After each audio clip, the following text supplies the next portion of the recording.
নমস্কার বন্ধুরা, আজ আমি নিয়ে এসেছি একদম স্বাদ মুখে লেগে থাকার মতো পটলের এক নিরামিষ রেসিপি, যেটা গরম ভাতের সাথে খেতে দারুণ লাগে। আর গরম যেমনই পড়েছে তেমনই সর্দি কাশি শরীর খারাপ লেগেই আছে, তাই মুখে রুচি না থাকলে একবার এইভাবে বানিয়ে দেখুন। কথা দিচ্ছি সকলে একদম চেটে পুটে খাবে।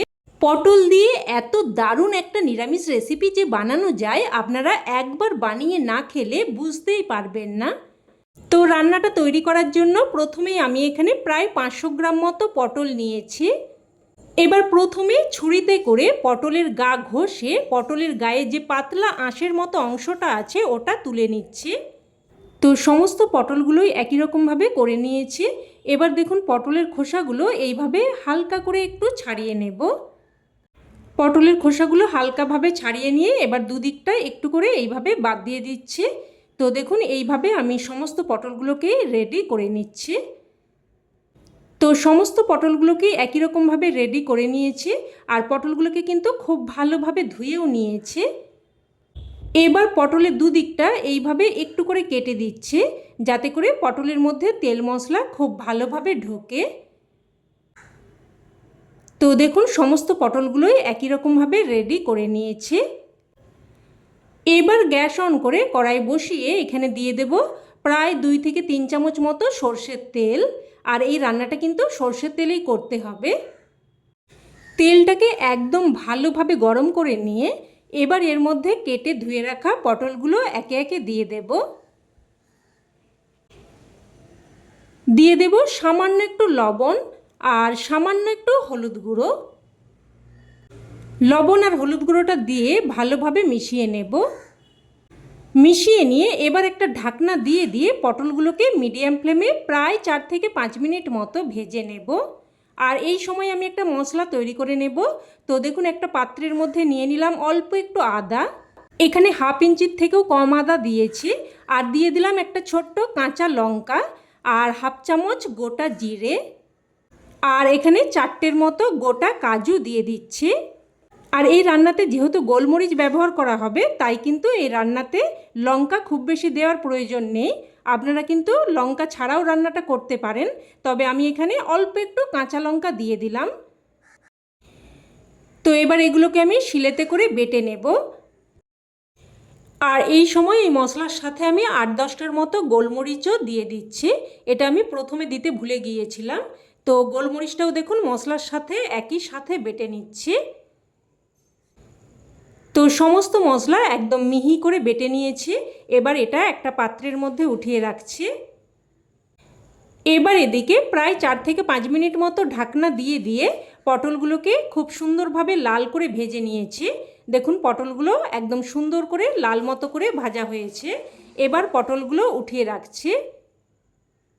আপনারা তো অনেক রকমভাবেই পটল রান্না করে খেয়েছেন, তো একবার এইভাবে আমার মতো করে বানিয়ে দেখবেন। খেতে অসম্ভব টেস্টি হয়, একবার খেলে কিন্তু রোজ বানাতে ইচ্ছে করবে। তো পটলগুলো উঠিয়ে নিয়ে এবার ওই তেলের মধ্যে আমি ফোড়নে দিয়ে দিয়েছি 1/2 চামচ গোটা জিরে, একটা তেজপাতাকে 2 টুকরো করে দিয়েছি, আর দিয়েছি 2টো শুকনো লঙ্কা, আর দিয়ে দিয়েছি 7-8টার মতো গোলমরিচ। ফোড়নটাকে নাড়াচাড়া করে কয়েক সেকেন্ড ভেজে নিয়ে এবার এর মধ্যে দিয়ে দিচ্ছি একটা মিডিয়াম সাইজের কুচানো টমেটো। টমেটোটা দিয়ে একটুক্ষণ নাড়াচাড়া করে ভেজে নেব।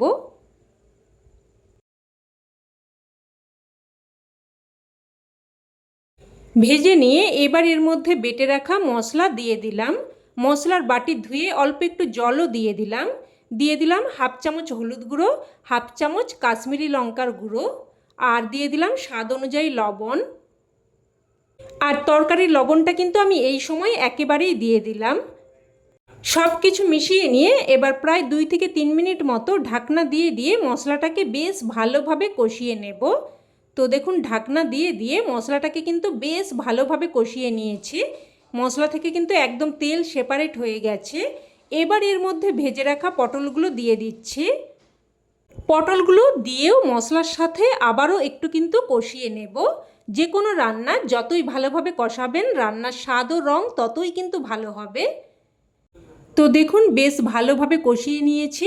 এবার এখানে দিয়ে দিচ্ছি 1 বাটি মতো গরম জল।